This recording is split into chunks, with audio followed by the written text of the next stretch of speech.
just messed around and had a triple-double for the Denver Nuggets. 7 Nuggets in double figures. The Hall of Famer Jennifer Azzi, NBA champ Darrell Wright, and Bonte Hill. And look, Curry was special, but he didn't have enough help tonight as the shots were falling. And look, they missed a lot of easy buckets.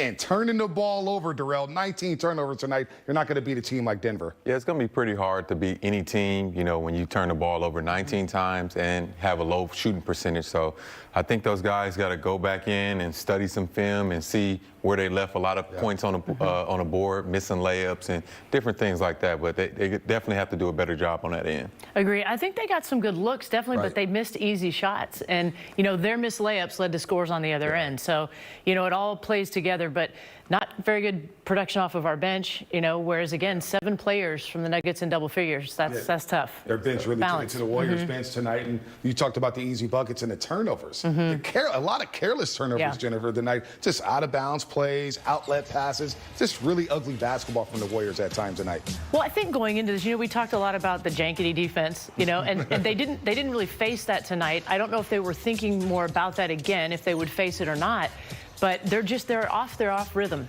They're definitely off rhythm, and this is a long, athletic team. They're active. They had active hands. You've seen guys just a little loose with the ball, and they were stripping them. So I think they just have to be, you know, do a lot better with the ball, you know, holding the ball tight and making the right passes. Right, no doubt. Nikola Jokic did make the Warriors pay with a triple-double, 23 points, 14 rebounds, and 10 assists. You see the big man taking all the Warriors bigs to school tonight, including James Wiseman, who didn't have a bad game going up against Jokic his first stint. Of course, he's not seeing a guy like Jokic at Memphis or university or high school.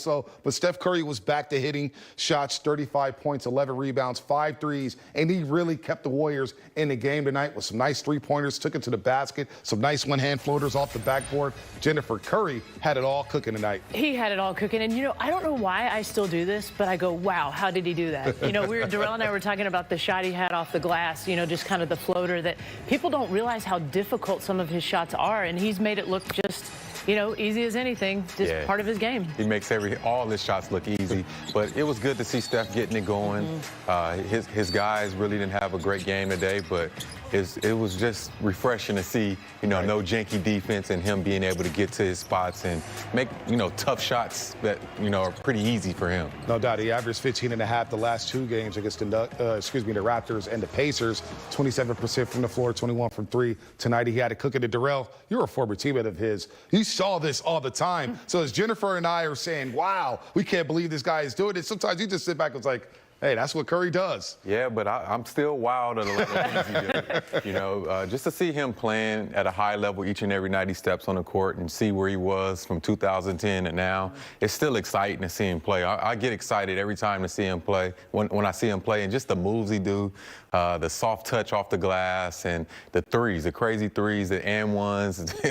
You got to respect it. So I love watching Steph play. Well, there's so much. I mean, since you played with him, you saw him in the gym after practice, before practice. I mean, that is years and years and years of work that goes into those shots. No doubt. And also on the other side, Nikola Jokic, an MVP candidate. We talked about him. Steph has 2 MVPs in his basement. Jokic may be getting one soon because he is playing at a very high level. I don't know what center would you rather take. Would you rather take Embiid, Jokic? Jokic is in the conversation, right? Yeah. Triple-double tonight, 23 points, 14 rebounds, 10 assists, and he only had 5 points at the half. He was saddled with foul trouble in that first half, and then in the second half, he was just steady, and he ends up getting his numbers, and the Nuggets go ahead and roll with Jokic leading the way. I think he does a great job of getting his teammates involved early. We were noticing that he only had 5 points at the half, but the fact that he was looking for his teammates, trying to get those guys involved, and you got to make your guys feel good. You know, when everybody else feels good, everybody plays defense, you know, and you got confidence. So he's giving those guys confidence. He's definitely one of the best big man passers in the NBA, for sure. I think we've ever seen. I mean, he's amazing. And I think, to your point, Darrell, getting everyone involved early, it doesn't mean the defense then is going to forget about him, but it makes his offensive game a lot easier when he's got, you know, 6 other players in double figures. No doubt. And Jokic was special. 7 guys in double figures for the Denver Nuggets, and Jokic, one of the best passing big men, as you said, Jennifer, in the history of the game. Let's send it back to Fitz and Buki, who will recap this loss for the Golden State Warriors. Well, maybe a good time after 12 games to see the Warriors at 6-6 and look at both sides of the equation here. They've had some blowouts early, And those seem to have gone away now. The games are much more competitive. That's a good sign. Steph Curry's still amazing. He had a 62-point game. They had a great comeback win against the Clippers. But then execution against Indiana, and then even first quarter knockout blow by Denver. Yeah. This team's going to learn a lot of painful lessons as the season progresses. Against the good teams, those mental lapses, those mistakes, having a bad quarter to start the game, getting off to a slow start, the great teams really make you pay for that. Remember the Warriors when they're at the top of their game a couple years ago, competing for championships? Every mistake the teams made against them, they're making them pay. If you double team, you don't rotate to the right guy, they're making them pay.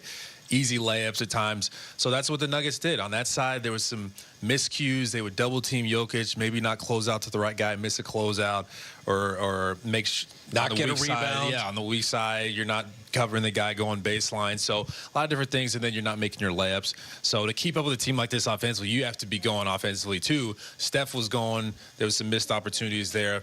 I already talked about the turnovers. You talked about the rebounding. A lot of different things to look at this game and go, okay, we could have been better there.